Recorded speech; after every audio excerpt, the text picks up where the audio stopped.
নূর আফ্রিদির 5 ঘন্টার গোপন বৈঠক ফাঁস। সাম্য হতে ঢাবিতে বৃহস্পতিবার শোক, অর্ধবেলা ক্লাস পরীক্ষা স্থগিত। জুলাই আন্দোলনে নির্দেশ ছিল হাসিনার, জানালেন চিফ প্রসিকিউটর। আওয়ামী আমলে করা চুক্তিতে শেখ হাসিনাকে দেশে ফেরানো সম্ভব, জানালেন দুদক চেয়ারম্যান। অ্যাম্বার হার্ডের যমজ সন্তানের বাবা ইলন মাস্ক, সামাজিক মাধ্যমে জোর গুঞ্জন।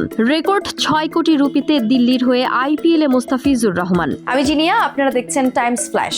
আলোচিত ইউটিউবার তৌহিদ আফ্রিদিকে শেল্টার দিচ্ছেন নুরুল হক নূর। গুলশানের অভিজাত হোটেল রেনেসায় আফ্রিদির সাথে 5 ঘন্টার বৈঠক করেন নূর, এমন দাবি তোলেন ঢাকা বিশ্ববিদ্যালয়ের গণতান্ত্রিক ছাত্র সংসদের সংগঠক সাব্বির উদ্দিন রিয়ন। ফেসবুকে দাবি করেন ডিবি হারুনের ভাতিজা খ্যাত তৌহিদ আফ্রিদির সঙ্গে গোপন মিটিং করেছেন গণ অধিকার পরিষদের নেতা নুরুল হক নূর। এমনকি মিটিং শেষে নূর ব্যাগ ভর্তি টাকা নিয়ে বের হয়েছেন বলেও ধারণা করেন তিনি। তবে নূরের জবাবে বলেন, সেদিন বিদেশি এক রাষ্ট্রদূতের আমন্ত্রণে গুলশানের হোটেল রেনেসায় যায়, সেখানে আফ্রিদির সাথেও দেখা এবং কথাবার্তা হয়। বিষয়টি নিয়ে সোশ্যাল মিডিয়াতে কয়েক জনের কাল্পনিক, আজগুবি ও বিভ্রান্তিকর লেখা আমার দৃষ্টিগোচর হয়েছে, যা আমাকে পুরোপুরি হতবাক ও মর্মাহত করেছে। এ সময় আফ্রিদির বাবার সাথে নিজের সুসম্পর্কের কথাও জানান নূর। ঢাবি ছাত্র শাহরিয়ার আলম সাম্যকে ঘটনায় বৃহস্পতিবার একদিনের শোক ঘোষণা করেছে বিশ্ববিদ্যালয় প্রশাসন। পাশাপাশি ওই দিন অর্থ দিবস, ক্লাস ও পরীক্ষা স্থগিত থাকবে। ঢাবিতে অনুষ্ঠিত এক জরুরি সভায় এসব সিদ্ধান্ত হয়। পাশাপাশি সাম্য হত্যার বিচারের দাবিতে বিক্ষোভ করে ঢাবির শিক্ষার্থীরা। এদিকে ঢাকা বিশ্ববিদ্যালয় ক্যাম্পাসে শিক্ষার্থীদের সার্বিক নিরাপত্তা নিশ্চিতকরণ এবং সোহরাওয়ার্দী উদ্যানে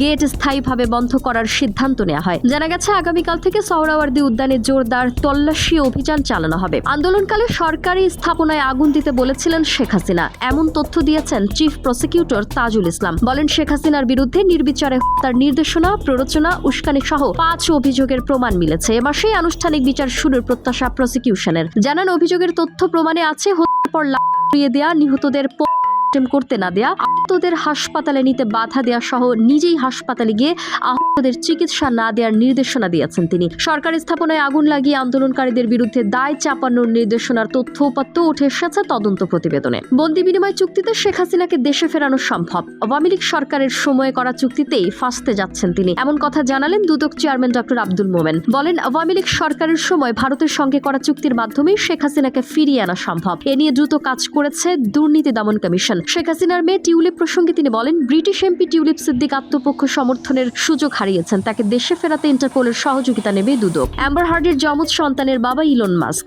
এমন আলোচনা বিশ্বজুড়ে নানা মহলে। মা দিবসের দিনে জোড়া পায়ের ছবি প্রকাশ্যে এনে ভক্তদের তাক লাগিয়ে দেন হলিউড অভিনেত্রী অ্যাম্বার হার্ড। আবেগ আপ্লুত হয়ে জানান, এবার মা দিবসটি তার কাছে বিশেষ। 2025 সালের মা দিবস কখনো ভুলতে পারবেন না তিনি। কিন্তু তার যমজ সন্তানের খবর প্রকাশ্যে আসতেই নতুন আলোচনা অভিনেত্রীর সন্তানের বাবার পরিচয় নিয়ে। বিশ্বের শীর্ষ ধনকুবের ইলন মাস্কের সঙ্গে সম্পর্কে ছিলেন অভিনেত্রী। এরপর তাদের ডেট করার দৃশ্য প্রকাশ্যে আসে। যদিও মাস্ক দাবি করেছিলেন তারা শুধু একটি বন্ধুত্বের সম্পর্কের মাঝেই ছিলেন, আর সে থেকে অভিনেত্রীর নতুন সন্তান আগমনের পর গুঞ্জন উঠেছে বিশ্বের অন্যতম সেরা এই ধনী ব্যক্তিই নাকি অ্যাম্বারের যমজ সন্তানের বাবা। এমনকি এ নিয়ে সংবাদ মাধ্যম ডেইলি মেইল একটি প্রতিবেদনও প্রকাশিত হয়। তবে এখনো কিছু নিশ্চিত করেননি মাস্ক অ্যাম্বার। রেকর্ড 6 কোটি রুপিতে দিল্লির হয়ে আইপিএল খেলবেন মোস্তাফিজুর রহমান। সামাজিক যোগাযোগ মাধ্যমে দিল্লি ক্যাপিটালস জানিয়েছে, বাংলাদেশে এই পেসারকে দলে নিয়েছে তারা। এর আগে নিলাম থেকে দল না পেলেও ভারত পাকিস্তান সংঘাতের পর আইপিএলে নিজের নতুন ঠিকানা খুঁজে পেয়েছেন মোস্তাফিজ। যদিও নিলামে তার ভিত্তিমূল্য ছিল 2 কোটি রুপি, তবে আইপিএল এর ওয়েবসাইটে দেওয়া বিবৃতিতে জানানো হয় 6 কোটি রুপিতে মোস্তাফিজকে